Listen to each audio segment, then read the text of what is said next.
Some names have stood the test of time as signs of surprise bravery. There are also times when the unlikely comes up in reaction to the impossible.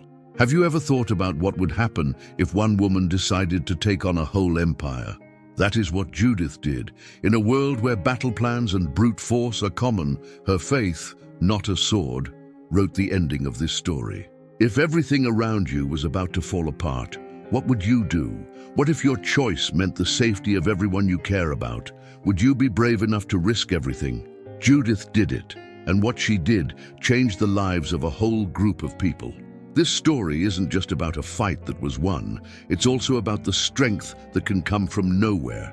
King Nebuchadnezzar went to war with all nations that tried to ignore his power, even those that were not part of the Assyrian kingdom, which was ruling with great violence. The country of Israel was one of them, and on their way to taking over Jerusalem, they ran into an unexpected problem. Bethulia, a small town in the hills.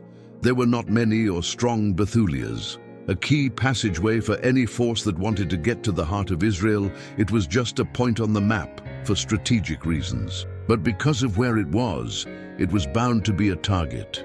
When Nebuchadnezzar wanted to punish people who didn't join his army, he sent Holofernes, his cruelest general, with clear orders: destroy Bethulia and clear the way for the final capture. There was fear of Holofernes. He led a huge army of thousands of trained troops who were equipped with the deadliest tools of war. His image went before he did. When people in Bethulia heard that he was coming, they were immediately scared. How could they say no? Their army and guns were not enough. There were only scared people in the woods, watching the siege happen like it was going to happen anyway. The Assyrian army came and settled around the city, making it impossible for people to get to water. As the days went by, hopelessness grew inside the walls. Savings were running out, prayers were getting stronger, and hope was starting to fade. The leaders of the city didn't know what to do, so they thought about giving up. Being ruled by someone else was better than seeing their families die of thirst and hunger. But just as they were about to give up, a voice sounded, not the voice anyone thought they would hear. Judith wasn't a champion or a queen. She had lost her husband and was known for being devoted and smart. Since her husband died many years ago, she had lived alone and devoted herself to fasting and prayer. But when she saw that Bethulia's leaders were changing their minds, something inside her sparked. She couldn't believe that people would lose faith at that point because they were afraid. She thought God still had plans for her people. She chose to do something. Her plan was dangerous. She would go down to the enemy camp by herself, not with guns, not without her beauty, her smarts, and her faith in God. Many people thought it was crazy, but Judith was set on her goal. She got ready by putting on her best clothes and praying for protection from God. Then she walked out of the city gates as if she were already on her way to a certain fate. The man Holofernes wasn't ready for what that woman meant. He let Judith stay in his camp because she made him feel good with her presence and well-chosen words. In the days that followed, she lied to him and trusted him at the same time. Judith took the general's sword when she had the chance, when it was quiet at night and he was drunk, and with one blow, she cut off his head. She went back to Bethulia before dawn with the prize in her hand. When the Assyrians found out that their leader had died, the camp fell into chaos. Without a head, the army split up and ran away in fear. Those spears and walls could have killed her. A woman who dared to believe saved her. I'd like to invite you to join this group before we go on. Make sure you like this movie and subscribe to our channel. That way, you won't miss any of the stories that make our faith stronger and give us ideas for our time with God. Also, please leave a super thanks if you want to help this work too. We can keep telling more Bible stories and spreading this message of faith and hope thanks to your gift. Thank you so much for your help. Let's keep going on our trip today. Every time news came in from nearby towns, the view of Bethulia got darker. The troops of Holofernes moved quickly and without mercy, leaving only destruction and silence behind. It was stronger than any wall, and no cry could move it. Its language was destruction, and its flag was blind loyalty to King Nebuchadnezzar. Holofernes wasn't just a soldier, he was the empire's arm, and it was out to crush any sign of opposition. His fame reached across countries. People recognized him for being cold-hearted in strategy, easily making his opponents look bad, and not putting up with any kind of defiance. He wouldn't follow through on deals or promises. The choice to submit was not an option for him. It was a must. And there was only one end for those who hesitated. They would be wiped out. She knew this, Bethulia. Because of this, fear wasn't just a feeling. It was a fact. The city was split because of this approaching danger. As many people tried to stay alive, they thought that giving up was the only way out. They would rather be ruled by the Assyrians than have their families killed and their children taken as slaves. Others, on the other hand, stayed strong. They found comfort in their faith and in remembering how the Lord had saved the Israelites in the past. Groups of people fasted and prayed, asking God to hear them. The elders and the high priest led them. The days went on and on like quiet torture, and every morning people's hearts felt heavy. The water sources were running dry, stores were running low, and hope was leaving the scene like mist in the sun. It was in this scene of pain and chaos that Judith, who had been quiet up until then, stood out. People in Bethulia already knew her name, not because she had done big things, but because she was honest, loyal, and discreetly wise. Since she was no longer married to Manasseh, she decided to live alone and worship and serve God. But Judith had a strength that not many people could see. While everyone else felt small when they saw the danger, she thought about what the God of Israel had done in the past.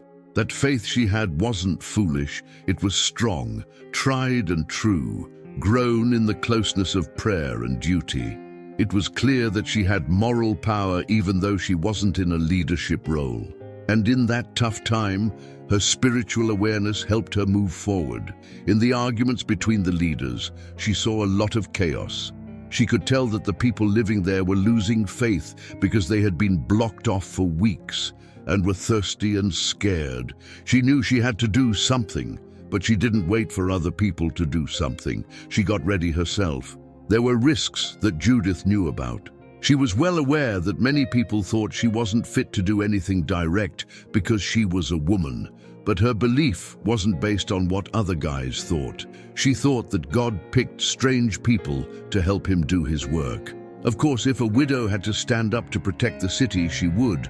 What moved her wasn't pride or a need to be seen as important.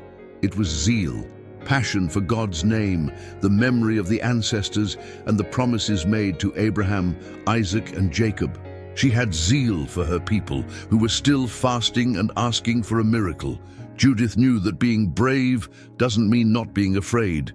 It means choosing to move forward even though your heart is shaking. While the men thought about it, she quietly came up with a plan. She didn't trust guns or war plans. She trusted God. There, by herself at home, Judith began to prepare her heart while she fasted and cried. Many people thought this woman was just religious, but she was about to face the most dangerous guy of her time. When that time came, her faith would no longer be quiet. It would be clear, strong, and certain. Judith looked up at the sky with her eyes fixed on it, and her heart was filled with prayer.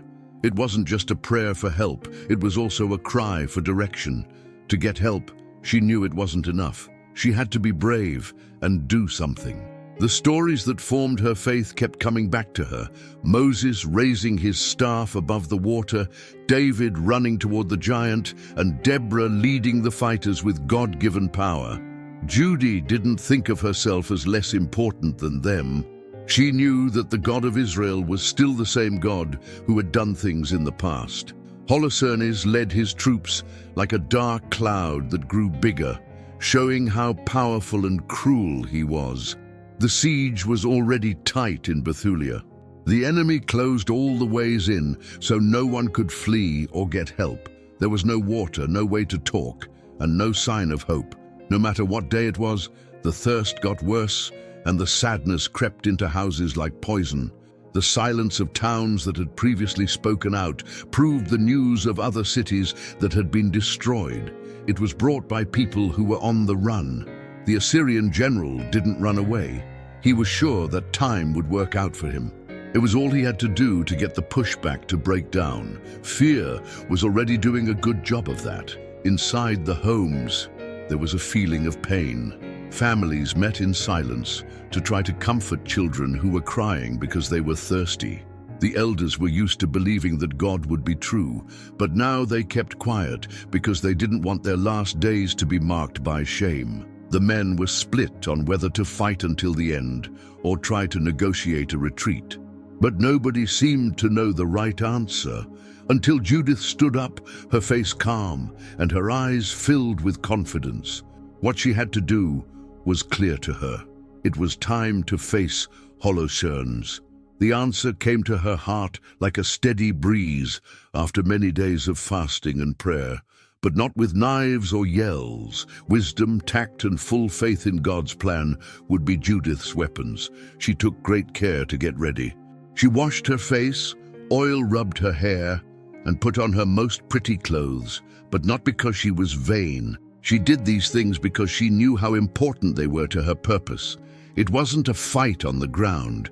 It was fought in the enemy's mind and heart. People were amazed as she walked out of the city gates.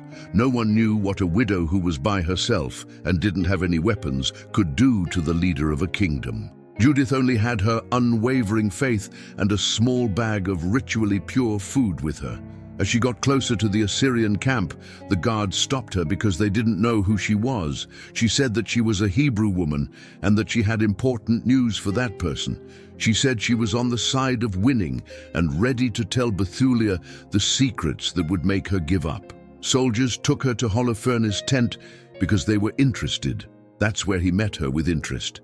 It wasn't often that someone would come to him on their own, let alone a woman of her size, with her wise words, stunning beauty, and unsettling calm. At that very moment, Holofernes didn't know it, but his effort was starting to go in a different direction. Judith didn't tell everyone everything at once. She was smart and told the people of Bethulia that she knew them well, which made them trust her. She thought they wouldn't fight for long. She spoke strongly and always said that the gods were looking out for the general, but she never denied who she was. On the contrary, she firmly stated that she was a worker of the Most High God, but that this God had left Bethulia because of the people's sin. She stayed in the Assyrian camp for days and earned everyone's trust. She prayed behind closed doors while she waited for the right time. She knew that God had brought her there for a reason, and that what she did would have terrible results at the right time. Holofernes got closer to Judith every night because he was mesmerized by her and the way she spoke. He thought he was in charge of her. He didn't know it, though, but he was the one walking straight into trouble. Bethulia was filled with the sound of doubt. There were hushed conversations, quiet laments, and blank looks in every part of the city. Heroine's army was not only being sacked physically, but also spiritually. Every day that went by, hope seemed to slip away a little more. Some people thought the only way out was to open the gates and beg the enemy to kill them. The adults were becoming more and more down on themselves. There were times when resistance looked like a dangerous refusal to give up, so they made a choice. They got everyone together in front of the main square and with trembling voices and pale faces told God what they were going to do. They would give him 5 days. They were going to give up the city to the Assyrians if the Lord didn't step in and do something magical. They didn't want any more pain, thirst, or death. People were very upset by those words. To say that trust was not enough or that the promises made to the patriarchs might not be kept was the same thing. After the news, there was quiet that hurt more than any panicked scream. Young people, old people, and children all bowed their heads. Then there was a frantic groan that could be heard all over the streets. No one slept. During the nights, people prayed, cried, and asked for help. Judy watched all of this from her home with a sad heart. She cared about the people, but she was also very angry with God. How did they forget so quickly who the God was who kept Israel safe? How could they use human time to measure how reliable God was? The woman who had already made up her mind to trust without any doubts now felt more responsible. Her faith stayed strong while everyone else's did. She couldn't let fear decide that the city would end. She knew that just watching wasn't enough. It was time to do something. God is not limited by time or by what people say. Even though everyone else was waiting for God to step in, Judith knew that she had to be that answer. She sent for the church leaders and elders right away. They slouched when they got there because they were tired from fasting for days and making hard choices. That being said, when they went into Judith's house, they were surprised to see a strong woman with bright eyes and a strong voice. She asked, "Have you put limits on the Most High? Have you told the Lord of history what to do? He who split the seas, took down walls without touching them, and fed his people in the desert needs to hurry so he doesn't lose his authority in front of you." Those men heard her words like thunder. They were all shocked when they were faced with this situation. That being said, Judith was not cocky, just faith alone. Faith that doesn't give up when it gets tired. Faith that remembers what God has done even when things are hard. She went on, "If you give up this city, you're saying that the power of the Holofernes is stronger than God's faithfulness. That's not true. I won't live as long as the name of our Lord is shamed by the false gods." There was no sound. No one could talk over her, so everyone just listened. He spoke through that woman. It was like the Holy Spirit. Then Judith told him, in a strong but gentle way, that she had already made up her mind. She said she was going to leave the city and go to the enemy camp. She had faith that God already had a plan and that she would be the one to carry it out. The adults were scared and paused. They asked her if she knew what she was saying and how dangerous it was. Just a smile from Judith. Which is more dangerous, to die trying to please God or to live with the guilt of leaving him? There were no more fights. Where there had been doubt, there was now a mix of respect and hope. Many people in Bethulia thought that woman was just a religious widow, but she had become the only person in the town who spoke with unwavering faith. Judith only asked for one thing at the end of the meeting: prayer. They were told to pray for her while she was away and not tell anyone about her plans. There was a different kind of silence after she left, one of hope instead of fear. She couldn't be stopped by words. Her eyes showed more than just bravery. They showed a living faith that didn't let human limits get in the way of God's promises. The leaders had just minutes before said that the city was almost ready to give up, but when this woman stood her ground, they were silent. They saw something in her that made them think of the prophets, the people who freed people in the past, and the judges who stood up when things were bad, and there was no choice but to follow them. She looked at them quietly and told them, "Don't talk or ask questions, just pray.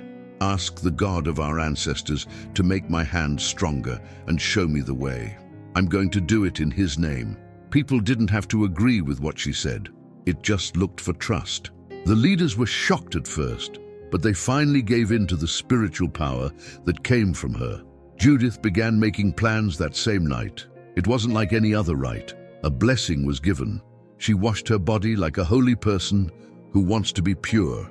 She put perfume on herself, not because she was vain, but because she knew that God could use even the smallest thing that people don't like. She put on her most beautiful clothes, those she had worn to parties with her late husband Manasseh, and covered herself with jewels.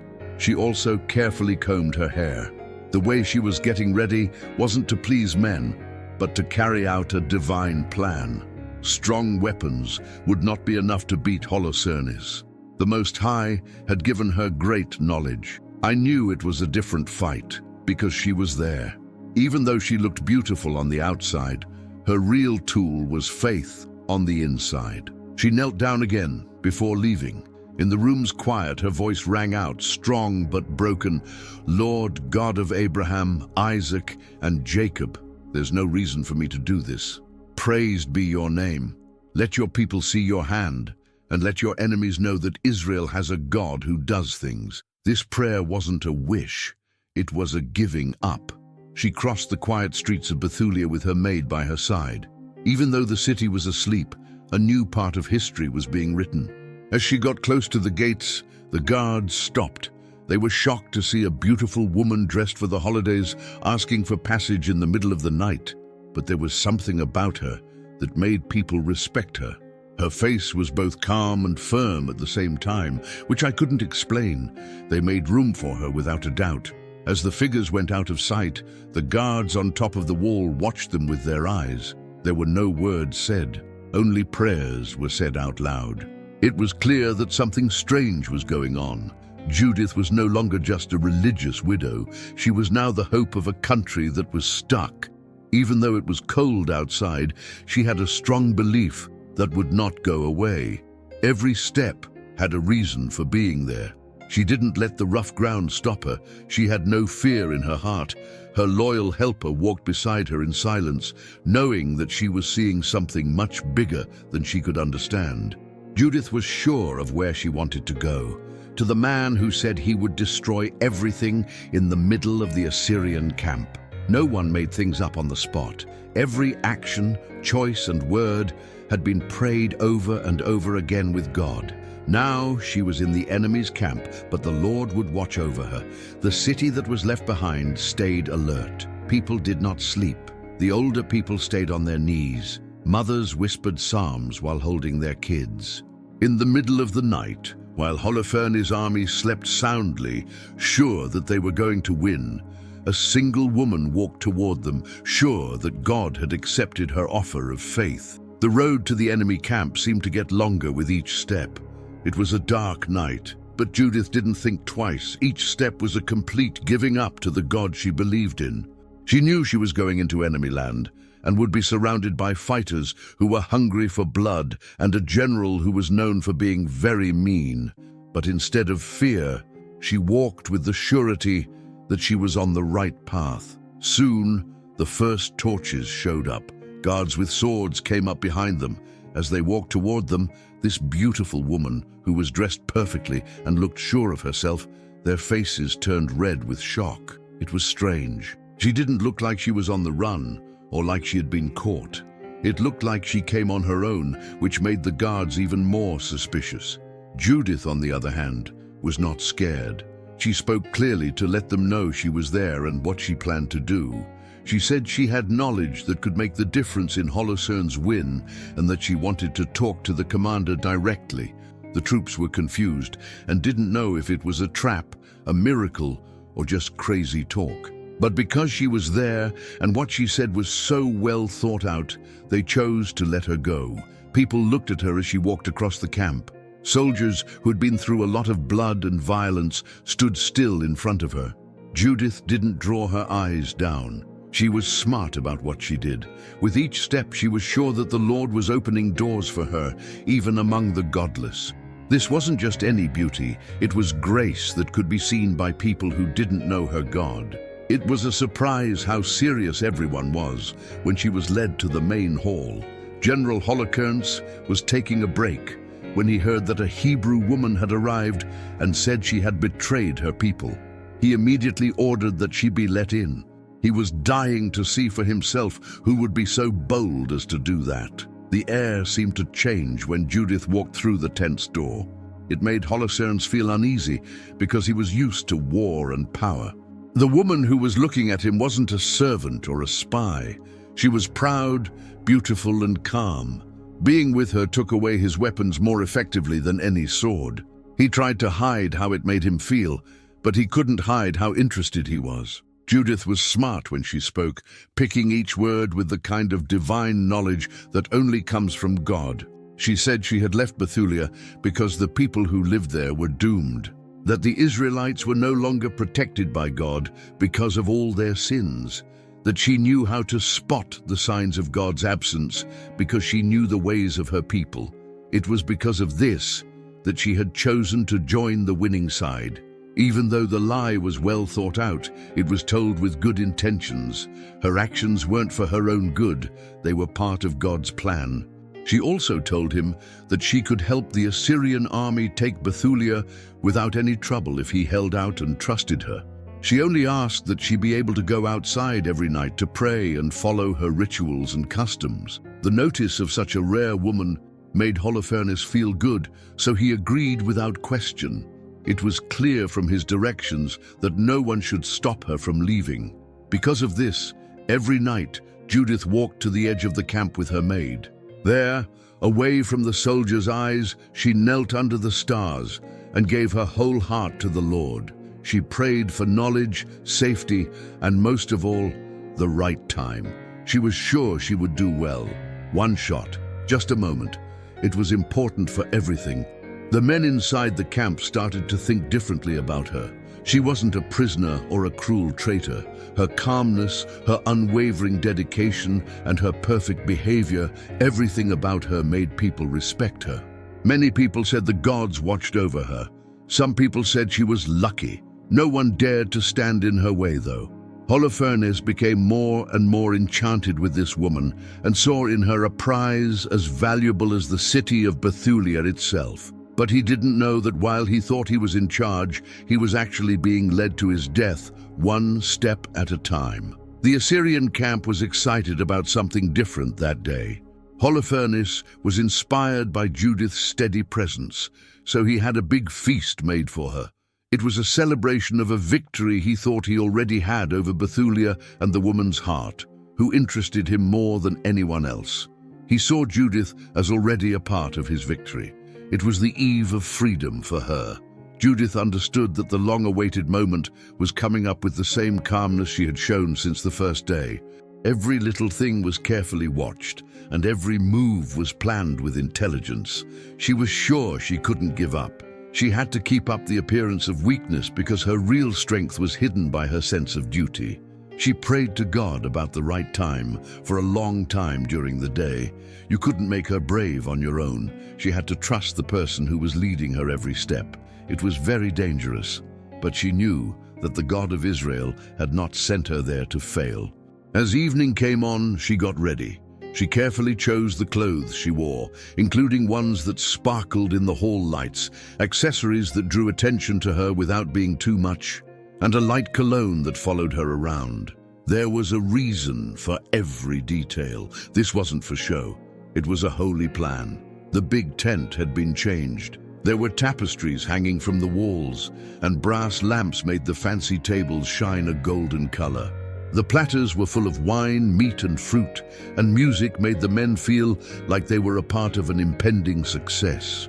People were happy, drunk, and not paying attention, which made it ideal for Judith's plan to work. When she walked in, everyone looked at her like she was from another world. Holofernes stood up with a big smile, full of pride and desire, even though he was already surrounded by sycophants and soldiers. He saw Judith as more than just a woman. She was a sign of his power and the final beauty of his rule. She walked up to him with poise and ease, her head held high but not cocky. Her place of honor was next to the general, where she sat. During the dinner, she answered nicely, smiled a little, and never changed the role she had played from the start. Someone who had given up because she knew how great Holofernes was. The general, who was drunk and full of himself, became more and more enchanted with each move. While the soldiers laughed and drank, he looked at her with his eyes closed. The liquor did its job. Pride did the same thing. Holofernes was sure that Judith was finally in his power and ready to do what he wanted. But Judith didn't get off track from her goal. She was bathed in light and looked like a rare gem, which she was. She wasn't theirs, though. It was the Lord's, her. She kept her mind on the task at hand, while everyone else enjoyed the party. Her target was on high alert, so she drank and talked slowly and waited for the exact moment when their guard would drop. Holofernes, who was drunk and full of pride, laughed loudly, talked about early wins, and seemed sure of himself. He no longer had any reason to doubt her. Judith was his in his mind. He told his staff to leave when the meal was over. He wished to be with her by herself that night. Even as they laughed and made hints, the cops did what they were told. The tent was empty. The music stopped. The golden lamp's flame stayed lit, making shadows dance on the walls. She took a deep breath when she was alone with Holofernes. The man was so drunk that he couldn't stand up. It was time, that chance she had prayed about, fasted for, and waited for with divine patience. Her heart was beating fast, but she felt calm inside. She knew that this night it wouldn't be the sword's power that would win, but God's faithfulness shone through the hands of a woman who did what she was told. The tent felt like it was wrapped in a heavy cloak of silence. Judith stood firm. Her mind was clear, but her heart was beating fast. Her last whispered words were a passionate plea, "God of Israel, help me now. This should be done for your glory and to save your people." It was at that moment that all the prayers, fasts, and waits she had made sense came together. Holofernes was so drunk that he fell asleep on his bed. With his eyes half closed, he could no longer see anything. His heavy, still body showed signs of being completely drunk. Many countries were afraid of this man, but he couldn't defend himself against a woman who was supported by God. Judith took slow, careful steps toward the general's bed, thinking about each one until she leaned over it. Holofernes' sword was right there, easy to get to. The iron mirrored the lamp's light, as if to say that fate was heavy. With a strong will that wasn't her own, Judith took a deep breath, held the weapon in both hands, and raised it above her head. It felt like the silence could be heard from miles away. Then she hit him hard and cut off his head. The action was quick, clear, and didn't involve any doubt. The general's body was still dead, but Judith had the victory sign in her hands. It was not a prize of a person, it was proof that the Lord had stepped in.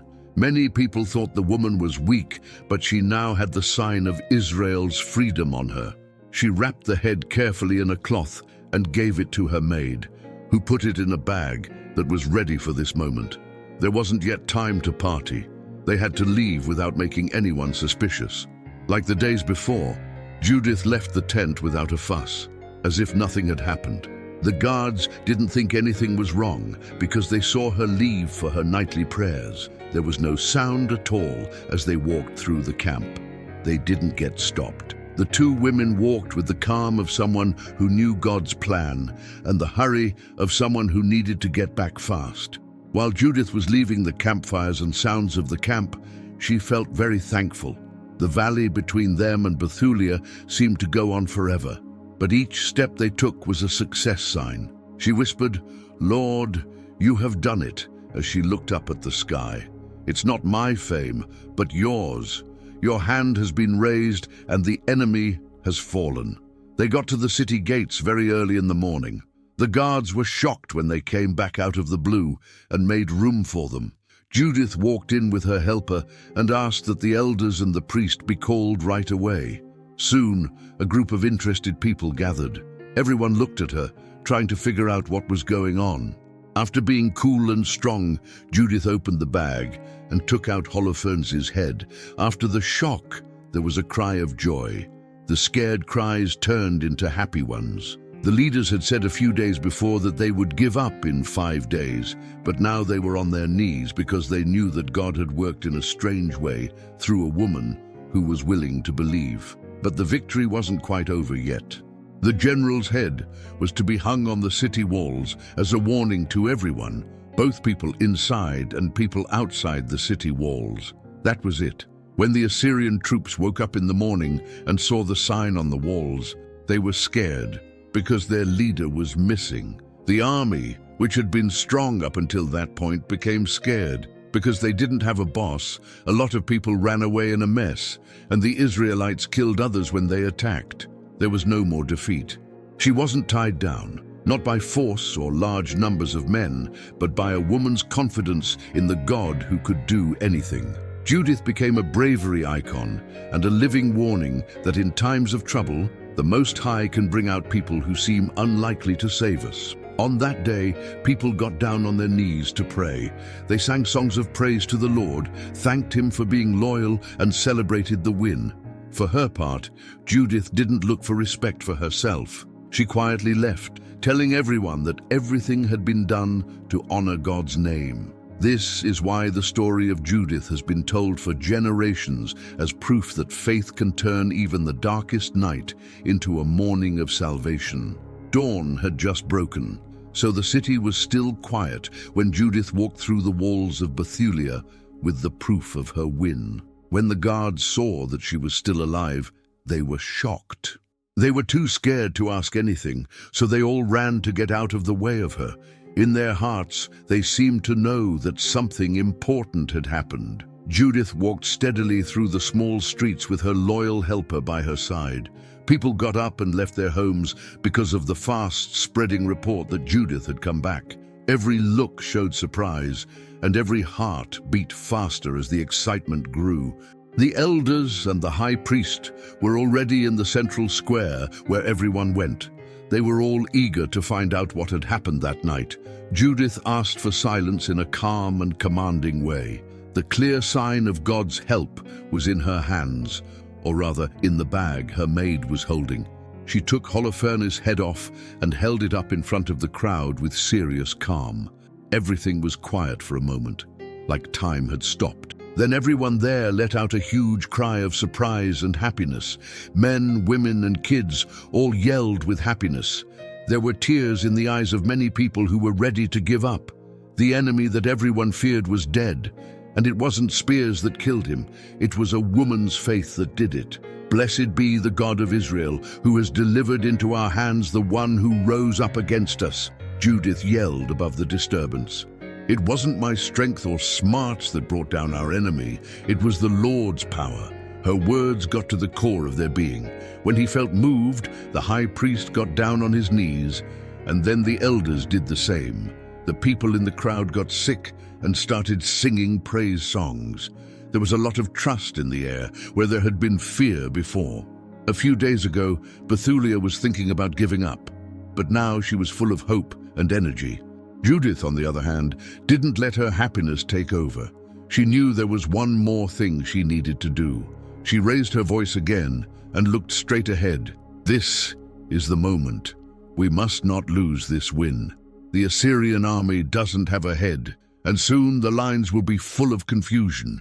We're going to leave together tomorrow at dawn. When they see that their general has been killed, they will run away in a mess. We need to go after them and make sure they never come back to threaten us again. Her words sounded like both directions and ideas. People were moved by Judith's bravery and started making plans right away. Men polished their dull swords, made their shields stronger, and collected rocks for their slings. Even the baby, who had been hiding out of fear before, eagerly stepped up. People all over the city got together when they heard the news. Fear had changed into bravery. Not many people slept that night. Some people stayed to pray, while others got guns and goods ready. Judith, on the other hand, went away alone to praise the Lord, that she didn't want attention. She knew that God, who really freed Israel, was the only one who deserved praise. She felt so grateful that she had been picked to play an instrument. When dawn came, it brought new life. The walls where Holofernes' head had been on show were lit up by the first rays of light. The Assyrian troops were scared when they saw it. Chaos cries could be heard all over the camp. A few dropped their guns, others tried to run away, and most didn't believe what they saw. The strong army turned into a confused crowd when there was no head. With the vision giving them strength and Judith's plan guiding them, the Israelites bravely opened the gates and moved forward. There was a fight right away. The Assyrians did not fight back because they did not have a leader. A lot of people ran away without looking back, telling everyone that Holofernes had died. What used to be a strong force turned into a group of scared men. No matter what happened in the fight, everyone kept thinking about what Judith had done. Not only did they have guns, but they were also sure that the God of Israel had risen up to help them. That's why the people who were about to give up now went after their enemies with total success. On that day, Bethulia was freed from both the weight of doubt and the threat of attack. Faith was renewed by Judith's bravery, and her daring showed that the Lord still works through people who fully trust him. Dawn came as a sign that Bethulia could start over. As the sun rose, the first rays of light hit the sky and lit up the city, which had been dark with fear all night. Everyone knew in their heart at that very moment that the Lord had reached out to help his people. They were no longer held back by fear because of Judith's faith and courage. Instead, they were filled with strong confidence. As the men worked on their makeshift weapons, Judith walked among them and spoke words that made their hearts feel like they were on fire. She told them that the God who controls history, not swords or human plans, was the one who would win. People felt better when she spoke in a quiet but firm voice. Do not be afraid. The Lord who gave us Holofernes will also defeat the army that is still in front of us. Though she didn't have a sword in her hands, just being in charge of the people gave them an uncontrollable courage. It looked like heaven was behind them the whole time. When the first bird song was heard, the people of Bethulia and their friends in the area opened the gates and went out toward the valley where the Assyrian camp was in chaos. The enemy troops on the other side were already giving up. When they realized their general hadn't shown up and saw his head on the city walls, they were filled with an unimaginable fear. It got confusing as the news spread from tent to tent. A huge army that used to be a bunch of confused guys was now just a mess. Some tried to fight, but they were weak because there was no one in charge, so most of them just ran away without looking back. The men of Bethulia went after them right away, their faith stronger after the resurrection. Every step was a shout for freedom. When people in the area heard that Holofernes had been defeated, they joined the fight. The Assyrians were once in charge, but now they were trapped and beaten by a force they didn't understand. The power of the God of Israel, working through the faith and loyalty of one woman. What looked like an impossible battle turned out to be a complete victory. The enemy, who had seemed unbeatable a few days before, was now spread out like chaff in the wind. The valley that had been a place of fear was now a place of freedom. People all over the world heard about Judith. Not only was she recognized as the religious widow of Bethulia, but she was also seen as the hero God raised up to change history. People were happy when they got back to the city after the fight was over. Not only did they carry the enemy's goods, but they were also sure they had seen a miracle. They set up altars of thanks, played instruments, and sang songs of success. The elders praised Judith, and the high priest told everyone, Israel will never forget what the Lord has done through this woman. After that fight, Judith's story did not stop. People all over the country came together to remember her.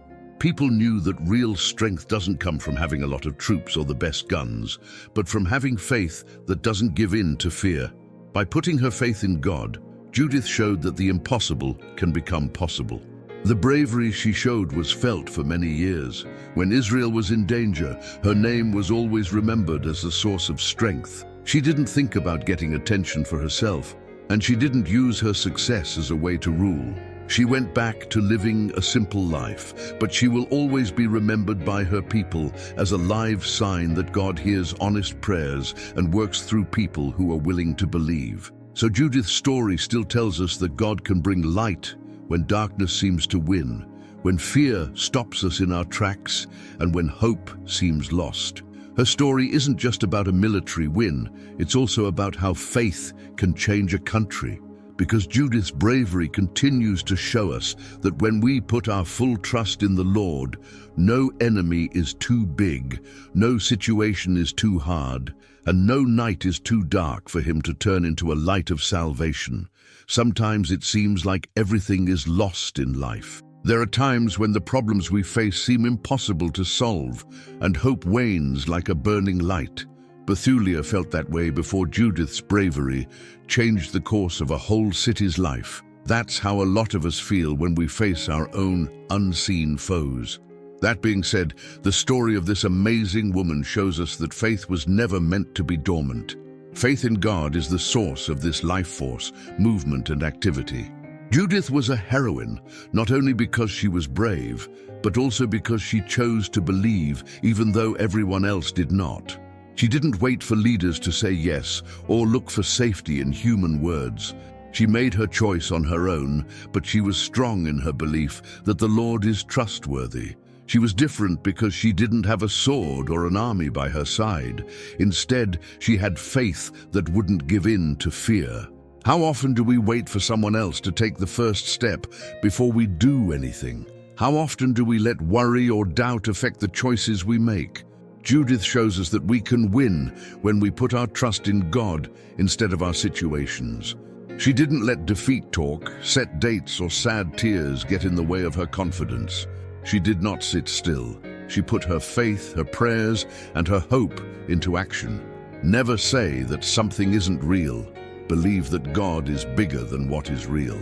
Assyrians were a threat, but Judith did not ignore them. She knew the army she was up against was the strongest of its time. But she also knew that the same God who helped Moses cross the Red Sea and gave David strength to fight Goliath could also help her city win. Because she was sure of this, she walked. Is there an army in your life today?